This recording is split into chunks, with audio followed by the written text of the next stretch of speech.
At Staples Business Advantage, our team of experts can help you find the breakroom products to satisfy everyone's preferences, while AI can suggest popular items, monitor stock levels, optimize pricing, and automate reordering. AI can do a lot of things. But I can never know the taste of a truly great cup of coffee. Sigh. But you also can't get hangry. This is true. Let Staples Business Advantage use today's latest innovations plus our team's experience to make stocking your team's breakroom easier for you. Sign up today and save 20%. Staples Business Advantage. Business is human.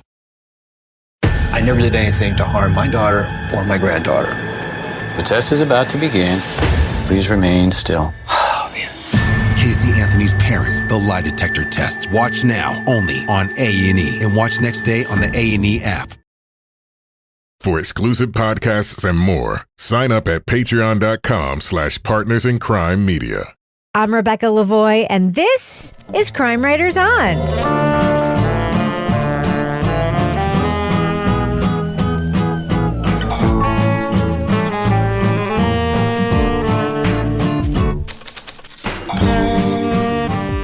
Crime Writers On is the original true crime review podcast that digs into true crime, pop culture, other podcasts.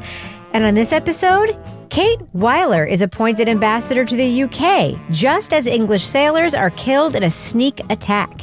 Can she learn who's behind the secret operation before the nation goes to war? We'll discuss the smoking hot Netflix series, The Diplomat. Joining me to get that done and more is true crime author, TV journalist, and host of the These Are Their Stories podcast, my husband and love of my life, Kevin Flynn. Hello, Kevin. Hello, Rebecca. Kevin, I see you've written and love of my life into the script. After all these years, I can no longer take it on faith that you will just say that. So you've written it into the script, so like you're indoctrinating it. You're making it so I can't. You already did, but just in case you decide to ever take that back, I've got it down there in writing. Okay, so if I don't say it, it has to be a choice. It has to be a choice. And also with us is private investigator, certified pet detective, resident cat lady, and the author of The Final Curtain, Laura Bricker. Hello, Laura. Say hello, Rocky. Hello, Rocky. Hello, Rebecca. You got grumpy cat. What happened to Rocky? He used to look much happier. He's just upset that he's not getting enough attention, and he's stomping around back and forth where I'm sitting demanding attention. Like every child of divorce. Yeah. He's like, Dad used to carry me around the house, and Mom is, and now you're always hanging out with your podcast friends. Yeah. Poor Rocky. Oh, Rocky and finally, our captain of all things cynical, the author of the City trilogy of novels, host of the Strange Arrivals podcast, and our Patreon Deep Dive Book Club podcast host, Toby Ball. Hello, Toby. Hello, Rebecca. Toby, your face when I made that cat divorce joke, you did not approve. Just going to say. Cats are the real victims. So, Kevin, this is obviously Monday's podcast, but we make 2 of these a week. What is happening on Thursday's show? On Thursday, we're going to be talking about the Showtime sports documentary series, Catching Lightning. We're calling that a sports documentary series? That's the division it came from. So. Okay. All right. That's fun. All right. So, Kevin, before we start the show, there's a couple things you wanted to talk about that sort of preview our after show. Yeah, right? we have some true crime updates. Should I do it? True crime podcast updates. Should I do it? Go ahead, do it. True crime podcast update. Wow. Okay. So, what's going on? Well, I just want to bring you up to date on 2 things that happened late last week. And so there may be more developments now by the time this podcast comes out. But 2 things happened on, on Wednesday.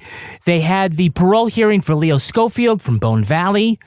So he's not arguing actual innocence in this proceeding, but he is arguing for parole after his decades of good behavior. The parole board, which we had reason to believe would be favorable to his application, sort of a mixed bag. They did not release him to parole, but they did reassign him to a program that helps with, lifelong prisoners, lifelong inmates, help them transition back to the real world. So it's a program that he will be a part of, and they say next year he can reapply. So if everything goes well, he'll spend the next year in a I guess it's not a maximum security, but another kind of facility. Yeah, not a halfway house, but something like that. No, he's still incarcerated, but he's doing it with a lot of programs I'm sure to have to do with everything from finances and learning how to put together a resume to dealing with the emotional rigors of living in 2023. I know that you listened to that call today, that parole hearing, because I heard it through the walls. Maybe in the after show you can tell us more about what the parole board people actually said, because I didn't get to hear the details of that. Sure, we're going to talk more about that in the after show, as well as talking about the latest in Adnan Syed's appeal. Oh my God. So also last week, the Adnan appeals Syed should not have to be having an appeal. Just going to throw it out there. The court denied Adnan's request to reconsider the decision about, revoking, reinstating his conviction because of a procedural error in the hearing, the vacatur hearing. Oh my God. The argument that that Adnan's lawyers made was that the one thing that the court didn't do was factor into whether or not it'd make a fucking difference at all. Yeah.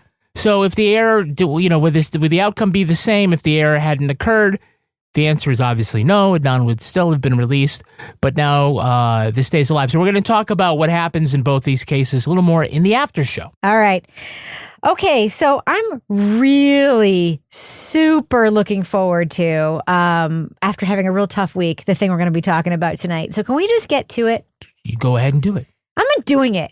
I'm going to go ahead and drop that first clip right now, Hal. I'm just going to do it. Billy. I'm just saying it's hard to imagine. She can't imagine it. The president is asking you to serve as ambassador to the United Kingdom.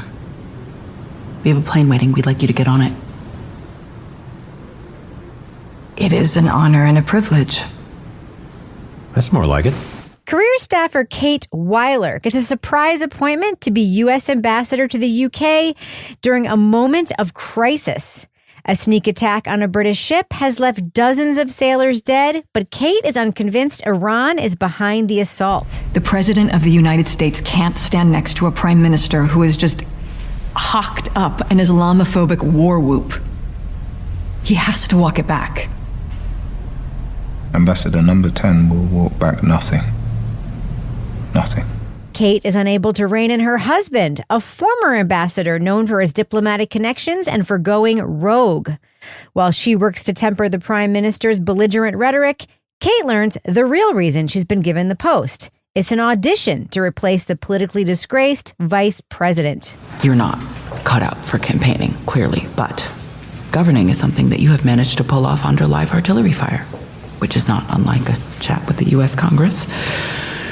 It's entirely possible that you could be a reasonable lieutenant to help a lame duck legacy build overseas.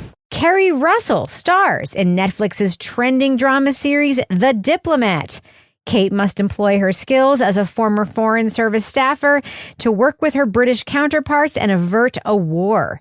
She also must negotiate her own domestic relations with a sexy foreign minister and the meddling husband who remains devoted to her. Spoiler alert, we are going to be talking about very significant plot points from The Diplomat. So if you want to remain spoiler-free, go to the estimated time code in our show notes for our thumbs up or thumbs down reviews. Further note, I am the host of Netflix's You Can't Make This Up podcast, but that has not influenced my review, and as far as I know, we are not covering The Diplomat on the podcast I host. So Toby, before we get into our review, I just have to acknowledge maybe the funniest text I've ever received from you about this show, which is you think The Diplomat is about a woman who basically won't listen to her husband. You don't actually think that. That was a joke, but it did seem like a possible theme. It did seem like a possible. Be a lot less drama if she did. Toby sent me that, and I was like, WTF? That's your fucking take? And Toby was like, no. And I was like, oh my God. It was so funny. Okay. I will start with you, Toby, give you a chance to redeem yourself. Sure. Because he doesn't want it or need it. Because the show, I think, has some very surprising and good writing choices. Like, they don't do the things you typically expect. I think in episode 1, we expect Hal to be a philanderer, for instance. And you find out that he's not. I mean, that's just one example. But there is some strong writing in this show. Yes or no? Yeah, I think so. I mean, I in a whole bunch of different ways, one of which is the character of Hal, which I assume we're going to go into depth on. But, the fact that it's about diplomats kind of gives them a little cover so that there's a lot of the conversation is basically exchanging information, right? So it can really move the plot along pretty quickly because these are the conversations that diplomats would normally have. It's like, what's happening? What are we going to do about it? Who's in on this? Who's not in on this? But the dialogue itself, I thought was written really, really well. They do this kind of balancing act of making sure the audience sort of understands what they're talking about, but also not being like too didactic or whatever, where it's, they leave out the things that like diplomatic professionals would know already. So there's sort of this unspoken stuff, understandings that go on. There's a lot of subtext to some of the conversations. Once you sort of third, fourth, fifth episode, you sort of understand what the relationships are. The conversations take on a little bit more depth. So yeah, I thought it was, in some ways, I think the writing is so good that it covers up like some of the lightness of the actual plotting, which can be a little silly at times. But the quality of the dialogue, the quality of the characterization of the main characters, I thought was excellent. I want to actually respond to that because what I love about the writing in this show is that they just drop us in with almost no ham-fisted exposition. We just come to know that Keri Russell is not just a typical diplomat. She has this like foreign service, like very close to secret agent background. So it's almost like she's picking up we're picking up like almost a Homeland vibe from her. She's just this side of being. Well, we should, because one of the producers was from Homeland. Yes, so yeah. But she's not CIA, but she's just this side of CIA with her diplomatic experience, where she has the sort of savvy of understanding how those channels work. And so she's not a typical diplomat where it's all subtext and coded language. She actually knows the real language, and she knows the real people, and she cuts through all the bullshit. But we're not actually told that. We just see it. And I can't tell you, Kevin, Keri Russell, could they have picked a better person to play this role than Keri Russell? No, I think she's perfect. Probably she's perfect because she's an executive producer. Maybe it's the other way around, but definitely she is. She's sort of the right combo of like tough and vulnerable, the way she plays it. Just like Elizabeth on The American. Yeah, well, there's this scene where Billy, who is the chief of staff for the president, started describing like this Goldilocks candidate that they want, what they're looking for in a vice president. It's bad for the guys, but for the women, fuck me. Is she pretty, but not too pretty? Appealing, but not hot? Confident, but not bitchy? Decisive, but not bitchy? Cute bitchy, but not bitchy. And I think in a lot of ways, like that really is Keri Russell. That she's both, smart and intimidating and beautiful, but not intimidating to men or whatever. She's just like this. She's just like the perfect actress for this role. I got to say, Laura, I wanted to ask you about this. Mm-hmm. This is the first show I've ever seen that acknowledges that women smell. Oh, yeah. But that was one of a sexy scene. How can she make having her armpit smelled sexy? Better. Are you sure? I can do the pit wash. No, you don't need it. What? Is it bad? No, it's really good. Oh my God! Stop! I don't know if it was sexy. It was sexy to him. Yes. That was the point. Was that it was like, is this bad or is it not bad? It's sexy to him. Which, by the way, I'm sorry. That is a real marriage dynamic where like you can go up to your husband and be like, "Am I good? Am I not good?" And like I've never ever seen that on television before or in a movie before, or someone being like, "Do I smell between the legs?" before. Like I've never fucking seen that before. Tell me what Rebecca's armpit right now smells like. Do it. I'm going in. It's fine. I didn't take a shower this morning, by the way. But it's still fine. I wear the aluminum kind of deodorant that gives you cancer because I have to because I'm Italian. It smells like laundry sauce. But I've never seen it before. But it does show, Laura, like there's like it's not like this brittle like everyone's perfect on TV and wakes up with makeup on. In fact, I don't think Keri Russell wears much makeup on this show at all. Oh, yeah, no. And I think that sort of goes with her sort of portrayal of this character as not wanting to wear these frilly outfits that they pick out for her when she gets over there, and she like wants to wear her black and her traditional. And they're like, well, we've had so-and-so, Pippa, the stylist, has been here. And it's like, fucking Pippa. And so I think that, from the beginning, we know this is not somebody that's going to be, this little princess in this role. This is somebody that's a real woman, and also somebody that is more interested in the job than in the appearances, which is the whole, theme of this, until the part where they want to fire her when she is a day or two into the job. Yeah. And we see her all of a sudden, she's like, well, where's the dress? They can't fire the princess. Can't fire Cinderella, right? Yeah. I mean, she's definitely a little disheveled at times. Yeah. And at times I was frustrated. I was like, oh my God, get your shit together. But I was like, she's real. Yeah. No, I like that too. I think it's an interesting dynamic. And Toby, we nodded to it before, but the Hal character, I think that we are given a hint that there's something. I mean, Keri Russell's character tells us, in the first episode, we hear Kate say, he steals all the oxygen from the room. He, sabotages missions. He does this, he does that. So we hear one thing. And we also know that their marriage is problematic. So I think as a viewer, you're expecting all these tropes that you've seen a million times before, right? That he's probably a philanderer, that he's probably a narcissist, that he's probably all these things. And then at the end of episode 1, he gets kidnapped. So like, oh God, this is probably this kind of show. But then none of those things happen. You get this whole other set of things. He ends up being this almost Clinton-esque guy, but not. He's like this reverse image of Bill Clinton in many ways. That's not your job anymore. It's his. I didn't do any of that because you did it for me. I was doing something else, right? If everybody hates you, Hal, it all stops. Does it? Yeah. Well, you hate me. I'm still sitting on your bed. I don't know. I just think that the Hal character is one of the most interesting characters I've seen in television in a really long time. What do you think about Hal? He does sort of defy expectations, and he's a little bit hard to pin down because it's clear that it sort of seems like he can't help himself, but sort of making himself the center of attention, kind of subverting stuff she's trying to do. And then sometimes doing things that he thinks are in everybody's best interests, but in fact probably are probably just in his best interest. But he's also right a lot of the time. Yeah, then a lot of the times he's right, and he's actually very supportive of her for the most part, and offers her good advice and encouragement, and kind of knows how to relate to her when things get super stressful or she's doubting herself or whatever. He's able to sort of meet those needs in sort of a compassionate and informed way. And I think there is kind of this tension in that she really doesn't trust almost anything he does.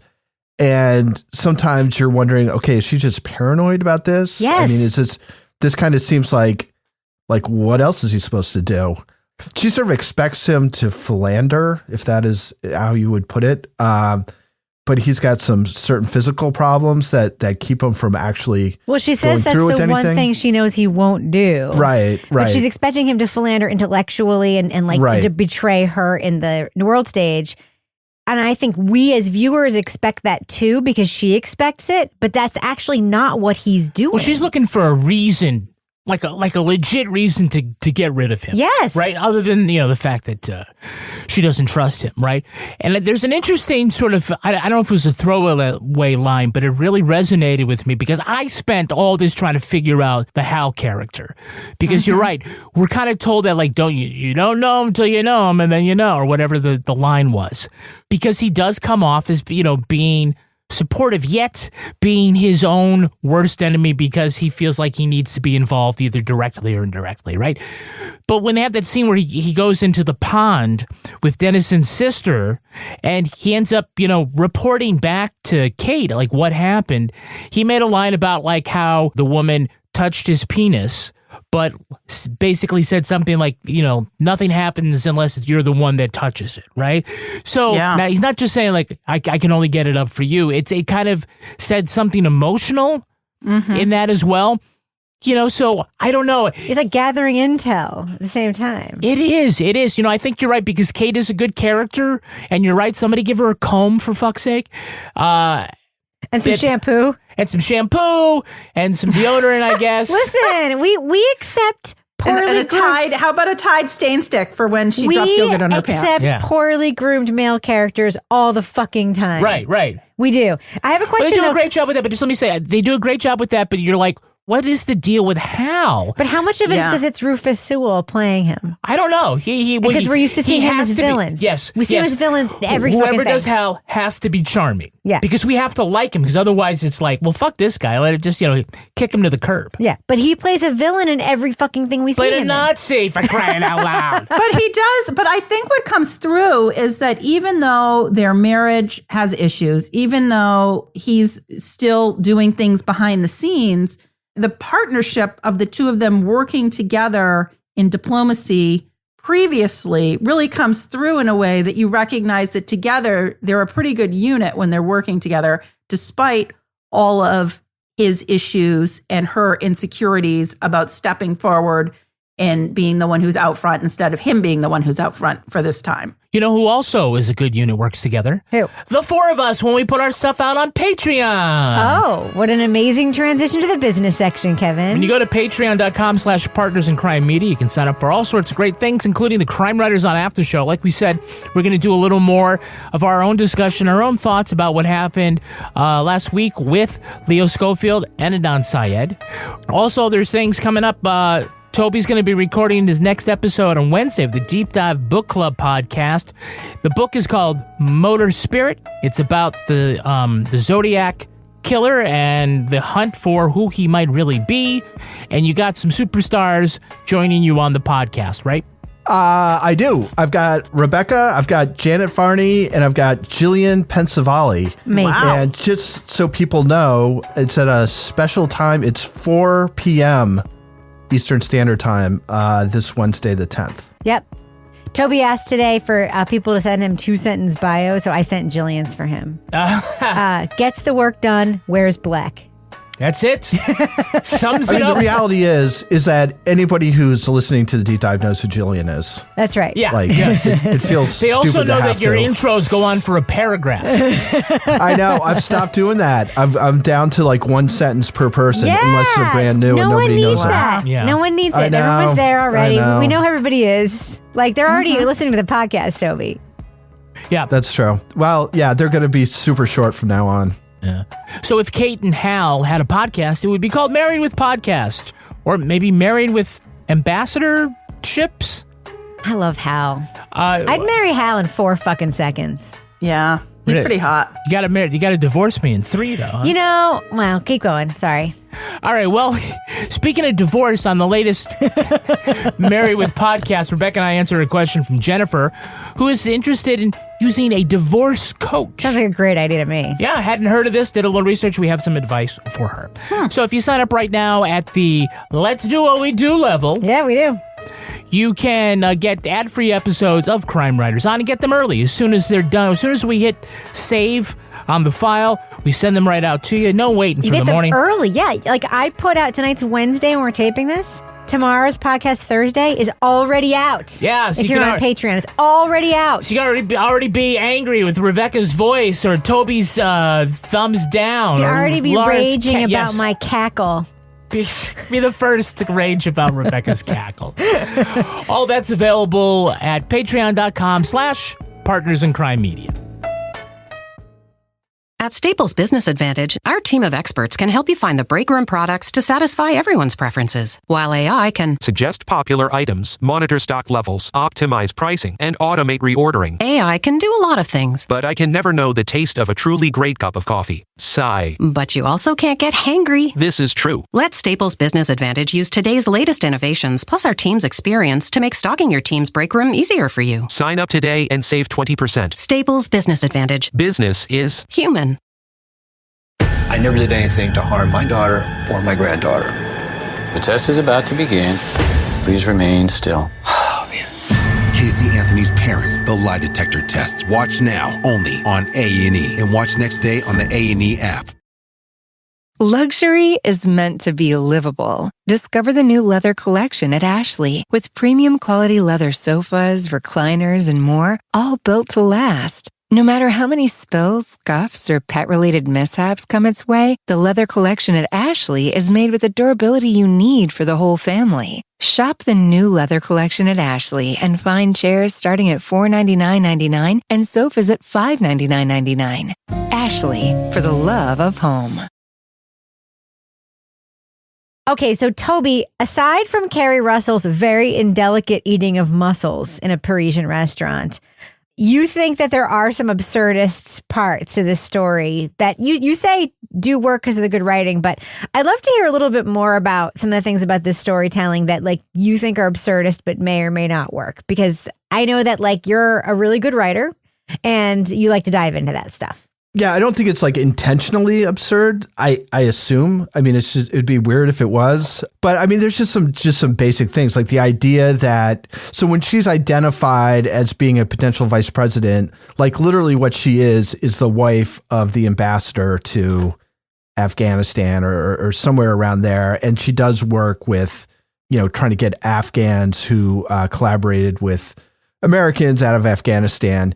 So wasn't she about to be appointed the ambassador to somewhere else and they sent her to the UK instead? Iraq or something. I can't remember. Anyway, but the idea that would be somebody who you would pick to be a vice president just seems so weird. Like it's just so like I don't think I was Maybe like trying to think of something like else in her resume that we didn't know about. That's kind of was she like a member of the House of Representatives or no, you're the political logic on that is really strained. Yeah. So it's okay. It's bizarre. I was like trying to think. I was like, okay, Eisenhower, maybe Ulysses Grant. I mean, I was trying to think of people who hadn't already had some governance. Clarence Thomas's wife. Yeah. Well, yeah. I was trying to think of like who's the closest I can think of, and I could only come up with like Samantha Power. Remember when she like kind of was a minor celebrity for a bit, foreign policy celebrity. Yep.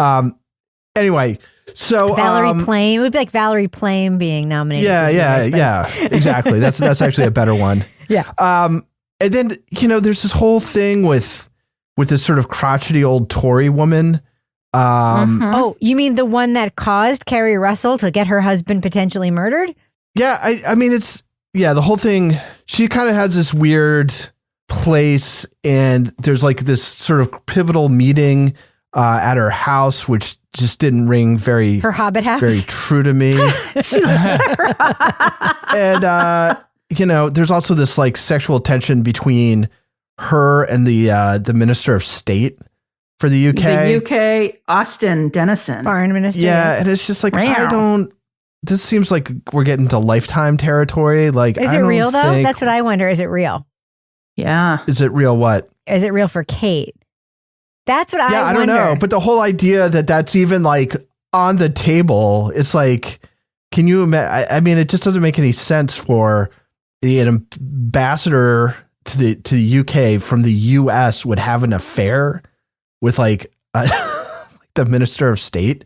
Who's also UK. rich. That's just he's fucking also insanity. Like, he's also part of like the total like crusty upper crusty class. But I think that, Toby, goes to sort of one of the things about this that's a little hard to figure out is that like, is this a spy thriller? Is this more of like throwing in some rom-com stuff? Is there some comedy? There's a little bit of everything thrown in there. And I think throwing in these like hints of sex, and in some cases sex, takes away from, to me, just the way that it's done, sort of the urgency of what happened that landed them in this diplomatic situation where they're all scrambling, trying to prevent like a world war, you know? Yeah, their little brawl where they go like flying through the bushes and the guys are laughing at them. It's like, all right, what are we watching now? Like, did we suddenly switch to something different? Here's what I love. I love the tiny moments in this show. I love the ways that they use the locations and that they use like very specific situational things and locations to get things done. So when the Russian ambassador hands her the little cigarette paper and has her do the meeting in the wine cellar, right? Oh, that was fun. So he hands her the thing. He's yelling at her through a door, but then we watch Kate run down 4 sets of stairs around the corner on a London street into a wine shop, into a wine cellar, right? Extremely fucking atmospheric. When Kate and Dennison's sister drive next door off the estate. They pass the gate guard and they're like, you're here watching the football? Yeah. He lets them out. Cricket, yeah. He lets them out. That they go and she's like, I'm not going into your dusty hobbit house. Like, they use location and sense of place so fucking well in this show. Like, they make England like a character in the show, and they made Paris when they went there to a character, but like they take advantage of the setting. Even the house where they make Kate and Hal make them live. I mean, Hal loves it, right? He's like, I got my paper. The only thing I want is a car. The way I'm going to get it is to walk out into the street and pretend I don't know that like right is left and left is right. But like Kate's like, can you fucking believe it? I think that they are using the set pieces so well here in a way that like we haven't seen. Even like in The Crown, Kevin, like the set pieces are just what they are, like the background for like, The Crown. I don't know. I just think it's like used like in a super intriguing way. What do you think, Kevin? Like, what do you think about sort of the world of this show? Well, the world building is really interesting because it does mirror a lot of what's sort of happening in the real world. You can see that Michael McKean, Lenny from Lenny and Squiggy, he's playing the president. Idiot. Who is kind of maybe a little gruffer version of Biden, who happens to have a female vice president, and they didn't talk about COVID, but they certainly talked about Russia invading Ukraine, and so it kind of set the world that it's set in is very similar to ours. So some of the political rules of physics remain the same. But also, the whole setting between, you're in this new sort of world for us as viewers, like, Homeland, where there's a whole bunch of trade craft. You see that with the diplomats sort of talking in, ways that are supposed to be building ties and easing tensions, but also their access to the intelligence services that are clandestinely hidden within their embassies and things like that. So it does show us a different world in which the action happens. Yeah. I like it, Toby, in terms of the writing, that things don't work out the way, like you're told things are going to happen and they don't happen the way they're supposed to work out. Like one of the example of that is that Kate's like supposed to go to the White House and have like this big meeting and like, say something's supposed to happen, and then she goes. And as unrealistic as so many things are in this show, I don't think it's unrealistic that you show up for a big meeting and then it's like 30 people in the room, you don't get to talk. Yeah. Well, I think there's different times where sort of the hierarchy comes into play, like who's really in charge and like who can make calls about different things and stuff like that. So she goes all the way over there, spills stuff on her pants, goes into the Oval Office, and she doesn't even get a chance to say anything. And she actually, not that anybody else really gets it, but sort of gets put in her place by the Secretary of State, she's just sort of tried to screw, figuratively. Again, I think some of the plotting in this is pretty good. I mean, it rests on some absurd stuff, like at the end where you're supposed to like buy that to keep Scotland, I guess, the British Prime Minister would pay a Russian militia to attack a British warship and kill people so that the nation will rally around the PM, and then Scotland won't go independent and he won't go down as the Prime Minister who lost the UK. So wasn't that what you got out of it? Yeah, I actually thought, here's what I thought. I thought that's the story that Tory lady told them. That's what I thought. She told them to get them on board with her, to get them to do what she wanted, when she's actually trying to get them on board with her to trust her, which is why Keri Russell trusted her enough to call her and be like, do you know this guy that my husband's meeting? Right. I don't think any of that Scotland shit was true. I think that was just like her way of sort of bringing them in to be complicit with her. So then why do you think the Prime Minister hired? I don't fucking know. I don't know. I mean, I think it's a Scotland thing. May have been the Scotland thing. But all I do know is the reason that car blew up and that Hal, I don't think Hal can't be dead. He can't be dead, right? No. Can I ask you about that car thing, though? Yeah, killing Hal would be the worst choice. But I think Ronnie's dead. It's Keri Russell's fault that bomb happened because that bomb only happened because she called her and said, "Do you know this guy?" And that's what triggered the thing. But like they can't kill Hal. Wouldn't you plant the bomb before the guy goes into the restaurant and tells them all the secrets? Like I couldn't get. It just seemed weird. It's an overly elaborate way to keep somebody quiet. Yeah, it's like, well, we'll wait until he goes in there and tells them stuff, and then when he goes out, we'll kill him, and that'll show him. I couldn't quite figure out the logic behind. Maybe the idea is they would all walk out of the restaurant together, and then he'd get in his and car jump into his tiny little car, all four of them. or That they'd be seems saying unlikely. goodbye they'd be saying goodbye together on the street. Right I at don't the know. car. Come on. I never understand the car. Well, but we don't. By the way, somebody set the bomb off. Yeah. I mean, maybe didn't he open the door? I don't ever know how. Some of You the look car like you're bombs playing like the key- Nintendo with your little fingers. I know. I think somebody saw who was near the car and set the bomb off. That's what I assumed.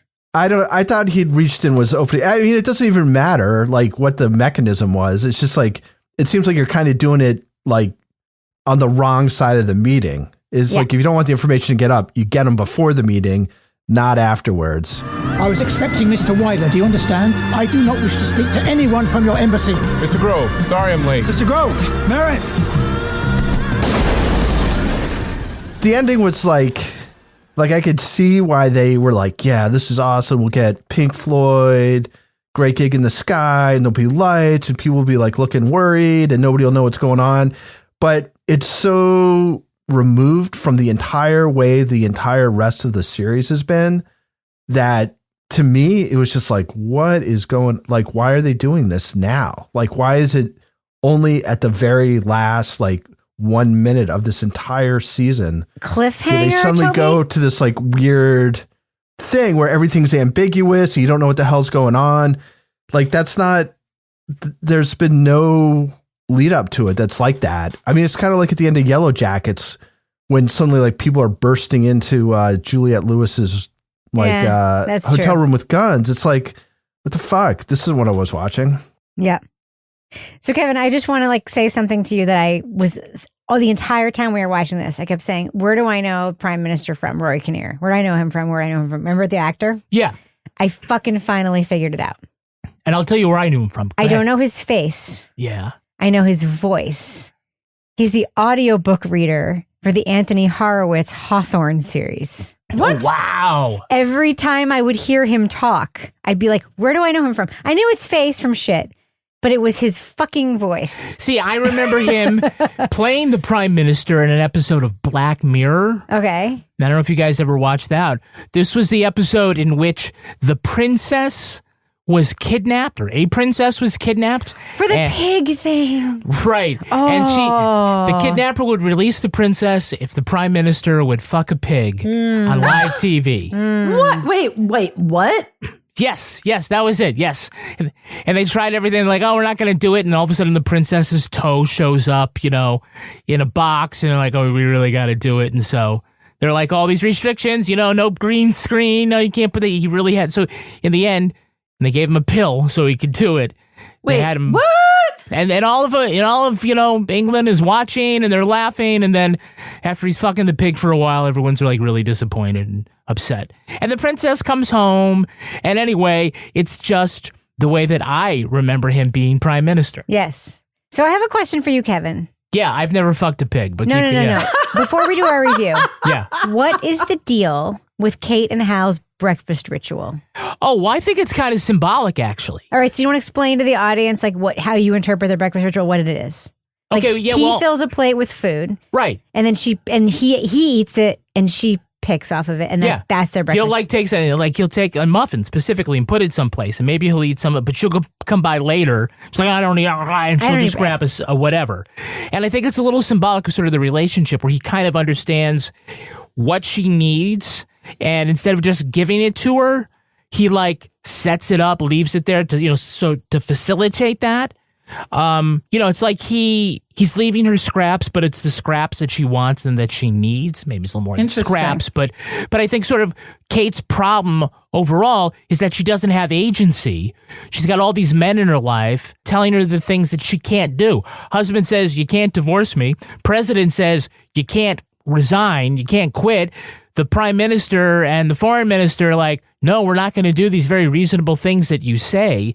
And I think it's an interesting sort of theme here on both diplomacy and feminism and the limits of those with, specifically white cis straight men who don't want to play by those rules. I think it's that, but I think it's more than that.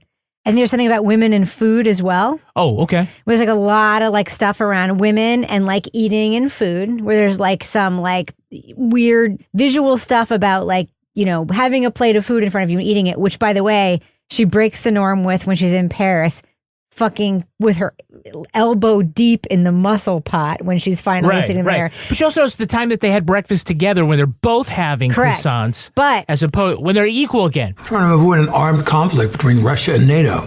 You're getting it everywhere.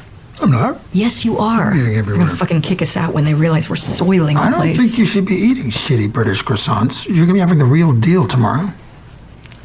In your Parisian boudoir. I know, but I'm kind of into the British version.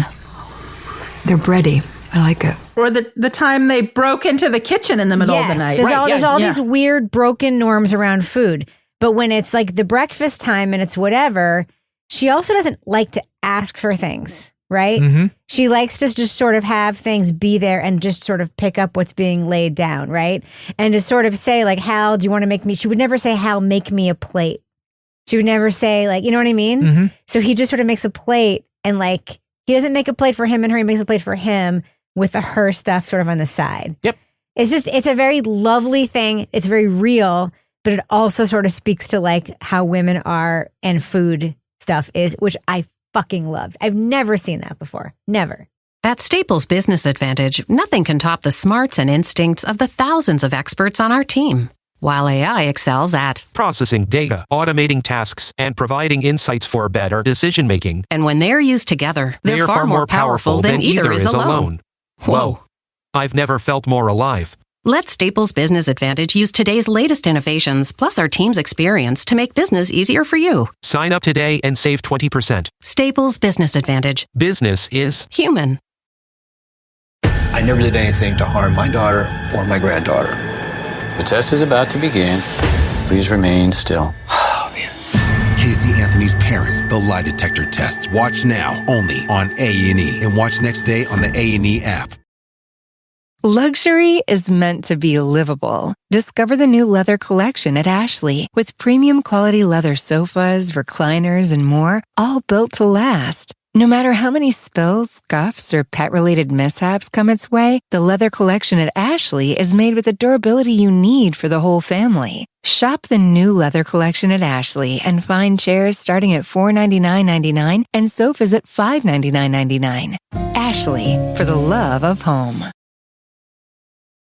All right, let's do what we do. Let's let our listeners know, should they check out The Diplomat on Netflix? What do you think, Laura Bricker? Thumbs up or thumbs down for The Diplomat? So I'm going to go thumbs up on this because this was something that was fun to watch. Everybody was watching it. So I was really excited when we had a sort of last minute switch and this was something we were going to review.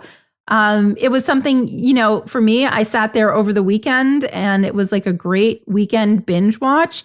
I didn't finish The Americans. I know you guys were really in all the way, but I did watch a few seasons. To me, this character is different for Keri Russell. It's a little bit more softball in terms of being not as sure of herself. But honestly, overall, the chemistry between Keri Russell's character and Rufus Sewell's character, and also the extremely handsome UK Foreign Secretary's character, it's just fun. It's a fun sort of I'm going to call it a lighthearted sort of spy thriller type show. It's not as intense as some. It's more, there's romance thrown in there. There's location porn thrown in there. There were parts that I agree with Toby where you're like, okay, this is one where you have to suspend disbelief to go down this road. But overall, it was something that I enjoyed watching. And after the finale, I am very eager to see what happens in season 2. Toby Ball, what do you think? Thumbs up or thumbs down for The Diplomat on Netflix? Yeah, I'm a thumbs up. I enjoyed it. I kind of characterize it as having like grade A writing on kind of a grade B plot with some like grade C and D stuff that gets stuck in every once in a while. But I think that ends up being basically fun for the most part. So yeah, I mean, I it's one of the few things that we've done for Crime Writers On that I watched with my wife. We watched it pretty like one after the other. So we were definitely in binge mode. So yeah, it's a thumbs up. I don't think it's like a classic, but it definitely was enjoyable to watch. So yeah, I'd recommend. Kevin Flynn. I'm going to go thumbs up. I like this. It was playful. In some ways, I felt it was a really interesting dynamic with the two lead characters, the husband and wife. You want to see Keri Russell succeed here, and there's always, catastrophe around every corner. Every time you think that they've moved the ball downfield, getting closer to peace, something else changes. So it's a really good thriller, and I think a great star vehicle for actors like Keri Russell and Rufus Sewell. Yeah, I love the show. It's sort of like Homeland meets The Americans meets Borgen with a little bit of Killing Eve thrown in. Incredibly wonderful and diverse cast. It is just fun. I mean, and not predictable, which is what I loved about it. There's so many tropey and dumb things this show could have done, and it did do a couple of those things, but it didn't do enough of those things to like make it really flawed. A couple weeks ago, I was talking about Perry Mason, and I said Matthew Rhys is an actor that I will follow and watch in literally anything. For me, Keri Russell is another one of those actors. It just so happens that Matthew Rhys and Keri Russell are married to each other. Mm-hmm. I love Keri Russell. I've been watching Keri Russell since season 1 of Felicity. Keri Russell is just a fucking incredible actor. And I will say it again, The Americans is my favorite show that has ever been on television, bar none. And it is because of Keri Russell and her fucking electrifying performance every minute she was on the screen. Nobody does the steely spine and complete believability as a woman who's also wondering what her armpits smell like in the way that Keri Russell can. And I just absolutely adore her. And this is the perfect vehicle for her. So yeah, huge thumbs up for me for The Diplomat. All right, now it's time for my favorite part of the podcast, a little something I like to call the crime of the week. The crime of the week. A 5th grader from Great Falls, Montana has applied for a job at her elementary school. She wants to be the new principal. That's PAL for pal. The district is looking for a replacement for Brian Miller, who's moving to a new school. That's when Ruth Rossmiller submitted her cover letter, resume, and a 10-page application to be the new principal of Chief Joseph Elementary. Ruth got an in-person interview along with the other top candidates. She answered questions about dealing with conflict between teachers and students and what she would do if a substitute teacher didn't show up. Asked what she would change about the school, Ruth said she'd increase the amount of food donations to the lunch bags given to students in need. Also, Taco Tuesday. Alas, the district chose to hire a grown-up, but they praised Ruth for her courage and have offered her the chance to be principal for a day. So panel, if you had been appointed principal of your elementary school, what changes would you have made? Laura Bricker, what do you think? Yeah, if I was principal for a day, I think I would have split my teeny tiny elementary school in Vermont into 6 classrooms instead of 3. Ooh. And then it would have been extremely exciting because you would have gotten to move between more classrooms than just the 3. It would have been bespoke. Wow. Toby Ball, if you've been appointed a principal of your elementary school, what changes would you have made? I went to 4 different elementary schools. So exotic. I went to an American school in West Germany. I went to like a public school in New Jersey. I went to like a hippie alternative elementary school in New Jersey. And then we moved to Syracuse and I went to another public one. But you know what all of those could have used? What's that? I agree with Ruth. Taco Tuesday. Yeah. What do you think, Kevin? I would have had the boys rule, girls drool section. And so it would just be no more indoor recess. outside no matter what. I would have given my 4th grade teacher, Mr. Washington, and my 1st grade teacher, Mrs. Sirota, each raises and given them $200,000 a year. Because, man, they put up with my shit and everyone else's shit in a big way. And I would have given myself all A's. All A's. A. Although I think in elementary school, you already got all A's. It was O for outstanding. Remember those old ass report cards? I had like 1, 2, and 3. Yeah.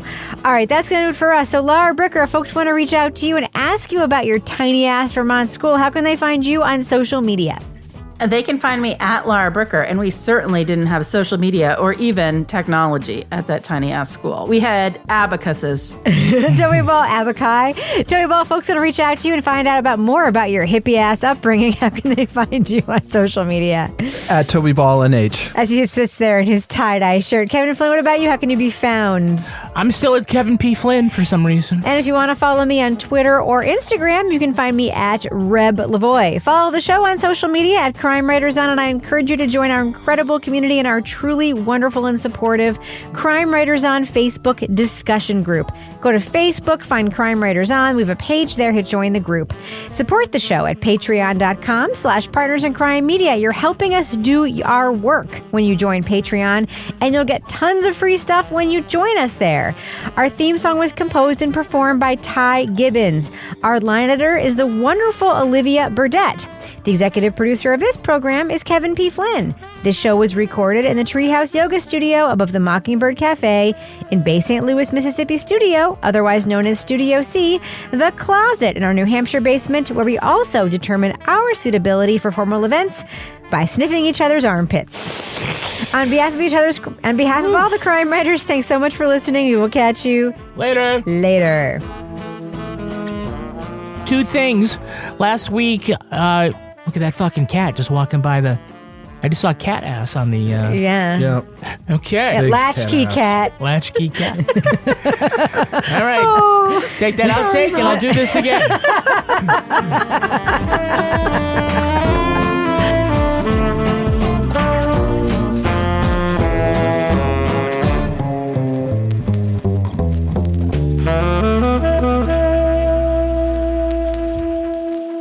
Partners in Crime Media.